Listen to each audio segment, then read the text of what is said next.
Yumanig ang lupa, umalo ng dagat. Maraming natakot pero mas dapat tayong matauhan. Kapag ang kalikasan na mismo ang sumisigaw, ibig sabihin may mensahe ang langit. Hindi ito galit ng Diyos, ito'y isang panawagan.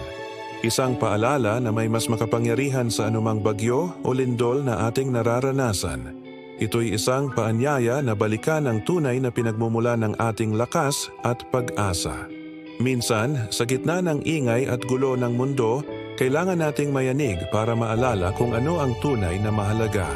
Hindi para takutin, kundi para gisingin tayo sa katotohanan na ang buhay ay panandalian lamang. Bago pa dumating ang alon ng kaparusahan o anumang pagsubok, lumapit ka na sa Kanya. Yakapin mo ang Kanyang pagmamahal at kapayapaan na hindi kayang tibagin ng anumang sakuna. Kung nakatulong sa iyo ang mensaheng ito, i-share mo sana sa iba. Mag-subscribe ka na rin para sa mas marami pang paalala at inspirasyon. Salamat sa panonood.